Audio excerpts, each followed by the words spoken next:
di tahun 2026 itulah kemungkinan ditetapkan 100%, menjadi 100%-nya.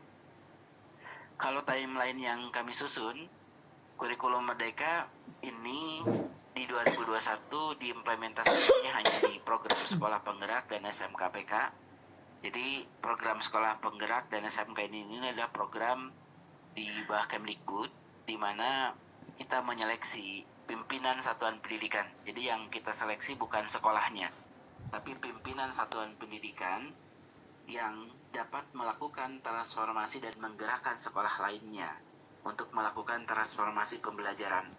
Jadi dalam prosesnya, misalkan kenapa kok di satu daerah sekolahnya kok yang unggulan-unggulan selama ini kok tidak masuk program sekolah penggerak, sedangkan yang ada di pelosok, ada yang jauh, kok lolos? Ya karena yang kita seleksi bukan sekolahnya.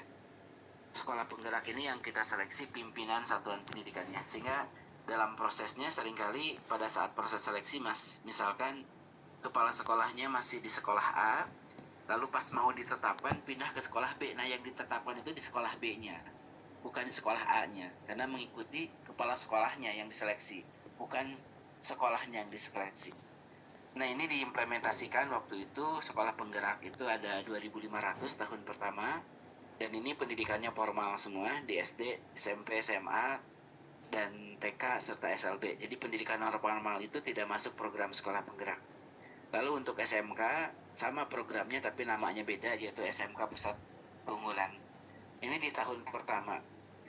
Di tahun kedua kita memperluas jalur penerapan. Ada jalur program. Nah jalur program itu ada seleksi, yang lolos seleksi, lalu nanti ada intervensi-intervensi ya, termasuk pendampingan dan lainnya. Ini persentasenya minim memang. Lalu ada jalur kedua, yaitu jalur mandiri, yang disebut juga IKM, jalur mandiri, implementasi kurikulum Merdeka jalur mandiri. Nah untuk jalur mandiri ini sekolahnya tidak diseleksi, pokoknya siapapun sekolahnya yang tertarik daftar, tinggal daftar saja, sudah tidak kita lakukan seleksi apapun. Namun memang kita pun tidak melakukan pelatihan kepada sekolah. Pendekatannya dalam penguatan kapasitas kita melakukan cara yang berbeda. Kalau dulu di K13 adanya pelatihan secara berjenjang, ini tidak ada pelatihan secara langsung. Jadi kita menggunakan platform teknologi agar mendorong satuan pendidikan itu untuk belajar secara mandiri. Dan kita pun mendorong dinas-dinas, termasuk juga lembaga-lembaga untuk sama-sama membantu menguatkan berkaitan dengan pemahaman kurikulum Merdeka ini. Ini di tahun kedua waktu itu ada yang daftar 142.000 satuan pendidikan yang ingin menerapkan secara mandiri. Dan di tahun ketiga kemarin, di tahun ajaran kemarin di bulan Juni-Juli, kita buka lagi jalur mandiri dan bertambah kembali sehingga totalnya menjadi dengan program itu menjadi sekitar 305.000 satuan pendidikan yang mendaftar untuk menggunakan kurikulum Merdeka. Dan ini sekali lagi masih merupakan pilihan, jadi belum ada paksaan bagi sekolah di tahun ajaran ini untuk menggunakan kurikulum Merdeka. Rencananya kurikulum Merdeka akan ditetapkan sebagai kurikulum nasional itu pada tahun depan, tahun ajaran depan.